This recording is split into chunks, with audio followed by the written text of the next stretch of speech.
नमस्कार। दिन भर की बड़ी खबरों में आपका स्वागत है। मैं हूं आपके साथ आराधना। आज इस बुलेटिन में बात होगी दिल्ली विधानसभा चुनाव में तेज हुए सियासी दंगल की, बिहार में बीपीएससी पर मचे बवाल के बीच जेडीयू और बीजेपी में बढ़ती खींचतान की, देखेंगे सरकार गठन के तुरंत बाद क्यों महाराष्ट्र एनडीए में बढ़ा टकराव, तेलंगाना में कैसे संकट में आया बीआरएस का अस्तित्व, जानेंगे डल्लेवाल की बिगड़ती सेहत पर किसानों की सरकार को चेतावनी को, और बुलेटिन के आखिर में देखेंगे भारत अमेरिका के रिश्तों में आती दूरियों को। लेकिन दिन भर की तमाम बड़ी खबरों से पहले एक नजर आज की सुर्खियों पर। सीमा पर तनाव के बीच बांग्लादेश के विदेश मंत्रालय ने भारतीय दूत प्रणय वर्मा को किया तलब, द्विपक्षीय समझौते के उल्लंघन का लगाया आरोप। आईपीएल 2025 सीजन की तारीख का हुआ ऐलान, 21 मार्च को होगा आगाज, 25 मई को खेला जाएगा फाइनल मुकाबला, बीसीसीआई के उपाध्यक्ष राजीव शुक्ला ने की घोषणा। वन नेशन वन इलेक्शन पर मोदी सरकार के तर्क के खिलाफ चुनाव आयोग की अहम टिप्पणी, कहा समान अवसर सुनिश्चित करने के लिए आचार संहिता जरूरी, केंद्र ने बताया था विकास कार्य में बाधा। चुनाव जीतकर खुश न हो, जनता सवाल पूछेगी आपने क्या किया, बीजेपी के अधिवेशन में केंद्रीय मंत्री नितिन गडकरी ने महाराष्ट्र सरकार को दी नसीहत। ये तो थी सुर्खियां। अब बात आज की सबसे बड़ी खबर की। तो दिल्ली विधानसभा चुनाव में बीजेपी लगातार पिछड़ती दिखाई दे रही है। चुनाव का ऐलान होने के बाद जहां आप और कांग्रेस की तरफ से चुनाव प्रचार तेज कर दिया गया है, वहीं बीजेपी के उम्मीदवार भी पूरे तय नहीं हो पाए हैं। इस बीच आज कांग्रेस की तरफ से एक और गारंटी का ऐलान किया गया, तो आपने सीधे सीधे केंद्रीय गृह मंत्री अमित शाह और पीएम मोदी को घेर लिया। तो कैसे दिल्ली चुनाव में घिरती दिख रही है बीजेपी, देखिए इस रिपोर्ट में। दिल्ली विधानसभा चुनाव में कांग्रेस की तरफ से एक और गारंटी का ऐलान किया गया है। पार्टी ने बेरोजगार युवकों को हर महीने 8500 रुपए देने की गारंटी दी है। इससे पहले कांग्रेस ने प्यारी दीदी योजना में महिलाओं को 2500 रुपए महीने देने की गारंटी दी थी, और दूसरी गारंटी स्वास्थ्य बीमा दी गई है, जिसमें 25 लाख रुपए तक का इलाज मुफ्त कराने की व्यवस्था की गई है, और अब बेरोजगारी भत्ता देने का ऐलान किया गया है। इस बीच कांग्रेस सांसद राहुल गांधी भी 13 जनवरी से चुनाव प्रचार में उतर रहे हैं। वो दिल्ली के सीलमपुर सीट से कांग्रेस के लिए प्रचार शुरू करेंगे। वहीं दूसरी तरफ आम आदमी पार्टी ने भी बीजेपी के खिलाफ अपना अभियान तेज कर दिया है। दिल्ली के पूर्व सीएम अरविंद केजरीवाल ने बीजेपी के बढ़ते झुग्गी प्रेम पर तीखा तंज कसा है। उन्होंने कहा कि बीजेपी वालों का कहना है कि जहां झुग्गी वहां दोस्त का मकान। बीजेपी ने इस झुग्गी की जमीन का टेंडर कर दिया है। उनके दिल्ली के एलजी ने नियम भी बदल दिए हैं, लेकिन जब तक अरविंद केजरीवाल है तब तक किसी को कुछ नहीं होगा। मैंने पहले भी झुग्गियां बचाई हैं और अब भी बचाऊंगा। झुग्गी वाले हैं तो केजरीवाल है, झुग्गी वाले नहीं है तो केजरीवाल कुछ नहीं। केजरीवाल ने कहा कि अमित शाह ने पिछले 10 साल में जितने झुग्गी वालों को उजाड़ा है, उनको उन्हीं की जमीन पर अगर वो बसा देते हैं। अगर बीजेपी ऐसा कर दे तो केजरीवाल चुनाव नहीं लड़ेगा। बीजेपी के नेता अभी झुग्गियों में जाकर सो रहे हैं। ये अभी आपके वोट ले लेंगे और चुनाव के बाद झुग्गियां तोड़कर आपको बेघर कर देंगे, लेकिन हम ऐसा नहीं होने देंगे। इस बीच बीजेपी की तरफ से भी आपको घेरने के लिए एक विज्ञापन जारी किया गया, लेकिन आपने बीजेपी के विज्ञापन की पोल खोल दी, क्योंकि जिन खराब सड़कों को दिल्ली की सड़क दिखाया गया है, आपका दावा है कि वो हरियाणा की सड़कें हैं। दिल्ली विधानसभा चुनाव को लेकर बीजेपी की मुश्किलें बढ़ती दिखाई दे रही हैं। विरोधी दल तो हमलावर है ही, सहयोगी दलों की नाराजगी भी बढ़ती जा रही है। पहले से नाराज चल रहे बिहार के मुख्यमंत्री नीतीश कुमार के तेवर और तीखे होते जा रहे हैं। वहीं छात्रों के आंदोलन ने भी बिहार सरकार के लिए मुश्किलें खड़ी कर दी हैं। सांसद पप्पू यादव ने बिहार बंद बुलाया है, जिसके चलते पूरे प्रदेश में अलग अलग जगह प्रदर्शन देखा गया। बंद समर्थकों को हिरासत में ले लिया गया। तो क्या है पूरी खबर, देखिए इस रिपोर्ट में। बिहार के मुख्यमंत्री नीतीश कुमार को लेकर बीजेपी की मुश्किलें लगातार बढ़ती दिखाई दे रही हैं। लालू यादव के ऑफर के बाद से बिहार की सियासत में तूफान आया हुआ है, और अब इसका असर एनडीए में भी दिखाई दे रहा है। नीतीश कुमार के बारे में कहा जा रहा है कि वो एनडीए छोड़ने का मन बना चुके हैं, और इसी के चलते अब दिल्ली विधानसभा चुनाव में उन्होंने बीजेपी पर सीट बंटवारे का दबाव बढ़ा दिया है। जेडीयू 6 सीट की डिमांड कर रहा है, और ये भी साफ कर दिया है कि अगर उनकी डिमांड नहीं मानी गई तो वो एनडीए छोड़ देंगे। 17 जनवरी तक की डेडलाइन है, क्योंकि इसी दिन दिल्ली विधानसभा के लिए नामांकन जमा करने की आखिरी तारीख है, यानी 18 जनवरी को, जिस दिन राहुल गांधी पटना में कांग्रेस के संविधान सम्मान सम्मेलन में हिस्सा ले रहे होंगे। लालू यादव पटना में ही आरजेडी राष्ट्रीय कार्यकारिणी की बैठक कर रहे होंगे। उसी समय नीतीश कुमार कोई बड़ा फैसला कर सकते हैं। इस बीच बिहार में छात्रों का आंदोलन भी चल रहा है। पूर्णिया से निर्दलीय सांसद पप्पू यादव ने बीपीएससी री एग्जाम और बहाली परीक्षाओं में गड़बड़ी की जांच को लेकर बिहार बंद बुलाया है। इस बंद को भीम आर्मी और एआईएमआईएम ने भी समर्थन दे दिया है। पटना, समस्तीपुर, मधेपुरा, सहरसा, कटिहार समेत कई जिलों में बिहार बंद का असर देखा गया। पटना में अशोक राजपथ पर छात्र युवा शक्ति संगठन के सदस्यों ने जमकर प्रदर्शन किया। पप्पू यादव भी पटना के इनकम टैक्स गोलंबर से डाक बंगला चौराहे पहुंचे। वहीं समस्तीपुर में युवा शक्ति के कार्यकर्ताओं ने भोला टोकेज रेलवे गुमटी के पास रेल लाइन को जाम कर दिया। वैशाली सुपरफास्ट एक्सप्रेस और कुंभ मेला स्पेशल ट्रेन को लगभग आधे घंटे तक रोका गया। बिहार में नीतीश कुमार नाराज हैं। जेडीयू बीजेपी में टूट की खबरें सामने आ रही हैं, तो महाराष्ट्र में भी कुछ ऐसी ही तस्वीर सामने आ रही है। बीजेपी के सहयोगी उससे नाराज दिखाई दे रहे हैं। शिंदे गुट की तरफ से तो सीधे सीधे धमकी ही दे दी गई है। तो क्या है पूरा मामला, देखिए इस रिपोर्ट में। महाराष्ट्र में इस वक्त राजनीतिक समीकरण तेजी से बदल रहे हैं। बीजेपी अपने दोनों सहयोगी एकनाथ शिंदे और अजित पवार को दबाव में लाने की कोशिश कर रही है। देवेंद्र फडणवीस शिवसेना यूबीटी से करीबी बढ़ाकर शिंदे पर दबाव बनाने की कोशिश कर रहे हैं, जिसके बाद अब कहा जा रहा है कि एकनाथ शिंदे की शिवसेना राज्य में निकाय चुनाव में एनडीए छोड़ सकती है। शिंदे ने पार्टी नेताओं से निकाय की तैयारी अकेले करने के निर्देश दे दिए, तो दूसरी तरफ शिवसेना के विधायक रामदास कदम ने फडणवीस की उद्धव और आदित्य ठाकरे से लगातार हो रही मुलाकात पर तंज कसा है। कदम ने कहा कि उद्धव और आदित्य ठाकरे फूलों के बड़े बड़े गुलदस्ते लेकर देवा भाऊ यानी देवेंद्र फडणवीस से मिल रहे हैं। अब देवेंद्र फडणवीस को तय करना है कि उन्हें उद्धव ठाकरे से क्या संबंध रखना है। साफ है, शिंदे गुट ने ऐलान कर दिया है कि जरूरत पड़ी तो वो महायुति गठबंधन छोड़ देंगे। दूसरी तरफ देवेंद्र फडणवीस की भी बीजेपी से नाराजगी की खबरें आ रही हैं। दरअसल उनके करीबी एनसीपी कोटे के मंत्री धनंजय मुंडे पर बीजेपी की तरफ से इस्तीफे का दबाव डाला जा रहा है। मुंडे पर पहले बीड जिले के सरपंच संतोष देशमुख की जान लेने के मामले में आरोप लगे।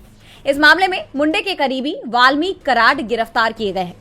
वाल्मीकि कराड और धनंजय मुंडे का एक वीडियो सामने आया है। वाल्मीकि कराड ने 140 किसानों से 11 करोड़ 20 लाख रुपए की धोखाधड़ी की है। गन्ना काटने वाली मशीन के मालिक दिलीप नागने ने आरोप लगाया है कि उन्होंने मंत्री धनंजय मुंडे और वाल्मीकि कराड से मुलाकात के बाद पैसे का भुगतान किया। ऐसे में बीजेपी की तरफ से धनंजय मुंडे के इस्तीफे की मांग की जा रही है, जिससे अजित पवार नाराज बताए जा रहे हैं। महाराष्ट्र में एनडीए गठबंधन पर संकट के बादल मंडराते हुए नजर आ रहे हैं, तो तेलंगाना में बीआरएस का अस्तित्व ही संकट में आ गया है। 2023 में विधानसभा चुनाव के बाद से ही बीआरएस के कई दिग्गज नेता पार्टी छोड़ चुके हैं और अब कांग्रेस की तरफ से दावा किया गया है कि जल्दी ही बीआरएस के कई विधायक उसका साथ छोड़ सकते हैं।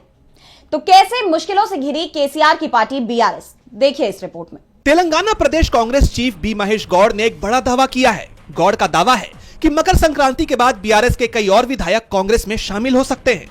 उनके इस बयान ने सियासी गलियारों में हलचल तेज कर दी है। कांग्रेस नेता के दावे से तेलंगाना के पूर्व सीएम के चंद्रशेखर राव की पार्टी भारत राष्ट्र समिति यानी बीआरएस को बड़ा झटका लगता दिख रहा है। बता दें कि तेलंगाना में 2023 में हुए विधानसभा चुनावों में मिली हार के बाद से ही बीआरएस पार्टी की मुश्किलें कम होने का नाम नहीं ले रही हैं। कई नेता अब तक पार्टी को अलविदा कह चुके हैं। बीआरएस के 10 विधायक और 6 एमएलसी अब तक कांग्रेस में शामिल हो चुके हैं। अगर यही स्थिति बनी रहती है और गौड़ का दावा सच साबित होता है तो बीआरएस के लिए आने वाले समय में विधानसभा में नेता विरोधी दल का दर्जा भी संकट में फंसता हुआ दिख सकता है। 2023 में तेलंगाना विधानसभा चुनाव में बीआरएस को राज्य की 119 सीटों में से 39 सीटों पर जीत मिली थी, लेकिन अब उसके पास सिर्फ 29 ही विधायक बचे हैं और गौड़ का दावा है कि इस बार बीआरएस में बड़ी टूट होगी। राज्य में विपक्ष के नेता पद पर दावेदारी के लिए कम से कम 12 विधायकों की जरूरत पड़ती है। अभी भले ही बीआरएस के पास इससे ज्यादा विधायक हैं, लेकिन जिस तरह से बीआरएस में भगदड़ मची हुई है उसके बाद पार्टी ही संकट में फंसती हुई दिख रही है। कांग्रेस नेता के दावे ने बीआरएस के प्रमुख के चंद्रशेखर राव की टेंशन बढ़ा दी है, तो चिंता डल्लेवाल की सेहत को लेकर भी बढ़ती जा रही है। किसान नेता जगजीत सिंह डल्लेवाल लगभग 1.5 महीने से खनौरी बॉर्डर पर अनशन पर बैठे हैं। पिछले 1 साल से ज्यादा वक्त से शंभू बॉर्डर पर संग्राम छिड़ा हुआ है। किसान धरने पर बैठे हैं, लेकिन केंद्र सरकार किसानों की मांग मानने को तैयार नहीं है। इस बीच बड़ी खबर आई है जिसने किसानों को और उग्र कर दिया है। तो क्या है पूरी खबर, देखिए इस रिपोर्ट में। किसान एमएसपी की कानूनी गारंटी समेत अपनी कई मांगों को लेकर आंदोलन कर रहे हैं, लेकिन सरकार उनकी मांगों को मानने के लिए तैयार नहीं है। हरियाणा पंजाब के खनौरी बॉर्डर पर किसान नेता जगजीत सिंह डल्लेवाल को अनशन करते हुए 1.5 महीने से ज्यादा का वक्त बीत चुका है। उनकी तबीयत लगातार बिगड़ती जा रही है। इस बीच एक बड़ी खबर ये आ रही है कि एक किसान नेता जो कि पिछले 10 महीने से अनशन कर रहे थे, उनकी जान चली गई। उन्होंने पटियाला के राजेंद्रा अस्पताल में अंतिम सांस ली। पिछले दिनों तबीयत बिगड़ने के बाद उन्हें अस्पताल में भर्ती कराया गया था। अब सर्वजातीय फोगाट खाप ने केंद्र सरकार को सीधे रूप से चेतावनी दी है कि अगर किसान नेता जगजीत सिंह डल्लेवाल शहीद हो गए तो किसान आंदोलन उग्र रूप ले लेगा। ऐसे में सुप्रीम कोर्ट से अपील की है कि केंद्र सरकार के सहयोग से डल्लेवाल का अनशन समाप्त करवाएं और किसानों की मांगों को पूरा करवाएं। किसानों में आक्रोश बढ़ता जा रहा है। रामपुर में भारतीय किसान यूनियन ने केंद्र सरकार की नई एग्रो मार्केटिंग पॉलिसी का कड़ा विरोध किया। किसान नेताओं ने इस पॉलिसी को किसान विरोधी करार दिया। यूनियन का कहना है कि किसान संगठन 13 जनवरी को पॉलिसी ड्राफ्ट की प्रतियां जलाएंगे। माना जा रहा है कि अगले 1-2 दिन में खनौरी बॉर्डर पर एक बैठक हो सकती है। इसमें केंद्र सरकार के खिलाफ रणनीति बनाई जाएगी। ऐसे में सरकार की मुश्किलें बढ़ना तय है। किसानों ने साफ कर दिया है कि जब तक सरकार उनकी मांगे पूरी नहीं करती तब तक वो पीछे नहीं हटेंगे, बल्कि अब यह आंदोलन और तेज होने की संभावना जताई जा रही है। वहीं मणिपुर में भी हालात सामान्य होते नहीं दिख रहे। मणिपुर में भड़की हिंसा को लगभग 2 साल होने वाले हैं, लेकिन अब तक ये शांत होने का नाम नहीं ले रही। अब मणिपुर के कांगपोकपी जिले में एक बार फिर हुई हिंसा से तनाव बढ़ गया है। ऐसे में अधिकारियों ने लीलोन वैफेई में कर्फ्यू लगा दिया और इसके साथ ही आवाजाही पर अगले आदेश तक रोक लगा दी गई है। तो क्या है मणिपुर के मौजूदा हालात, जानने के लिए देखिए ये रिपोर्ट। मणिपुर हिंसा की चपेट में है। आज भी राज्य में 2 समुदाय मैतई और कुकी के बीच हिंसक झड़प दिखाई दे रही है और अब एक और हिंसक झड़प की खबर सामने आई है। मणिपुर के कांगपोकली जिले के 2 पड़ोसी गांवों कंसाखुल और लेईलोन वैफई में कर्फ्यू लगा दिया गया। दोनों गांवों और उनके आसपास के इलाकों में लोगों की आवाजाही पर अगले आदेश तक रोक लगा दी गई है। एक गांव के कुकी युवाओं के दूसरे गांव की एक नगा महिला पर कथित हमले के बाद से यहां तनाव फैल गया है। जिला प्रशासन ने स्थिति की गंभीरता को देखते हुए तुरंत कर्फ्यू लगा दिया और शांति बनाए रखने के लिए कड़े कदम उठाए। अधिकारियों ने साफ किया कि इस फैसले का उद्देश्य किसी भी तरह की हिंसा और आपसी संघर्ष को रोकना है। कर्फ्यू लागू होने के बाद दोनों गांवों में पुलिस और सुरक्षा बलों की गश्त बढ़ा दी गई है। प्रशासन शांति बनाए रखने और किसी भी संभावित हिंसा को रोकने के लिए सतर्क है। अधिकारियों ने यह भी अपील की है कि लोग अफवाहों पर ध्यान न दें और क्षेत्र में शांति बहाल करने में सहयोग करें। दोनों समुदायों के बीच सुलह कराना और हिंसा को खत्म करना सरकार के लिए एक बड़ी चुनौती बनी हुई है। मणिपुर में जारी जातीय हिंसा को लेकर सरकार सवालों के घेरे में है। ऐसे में सवाल ये खड़े हो रहे हैं कि आखिर मणिपुर की जनता को इन हालात से कब छुटकारा मिलेगा। और बुलेटिन के आखिर में देखेंगे डोनाल्ड ट्रंप के सत्ता में आने से पहले ही भारत अमेरिका के रिश्तों में आती दूरियों को। तो डोनाल्ड ट्रंप अमेरिका की सत्ता की कमान संभालने जा रहे हैं। उनके शपथ ग्रहण समारोह की तैयारियां चल रही हैं।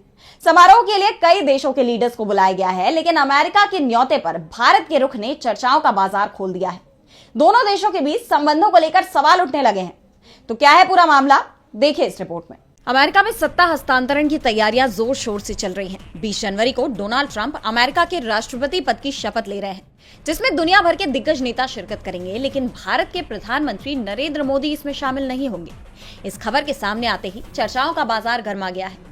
दरअसल नरेंद्र मोदी डोनाल्ड ट्रंप को अपना अच्छा दोस्त बताते रहे हैं।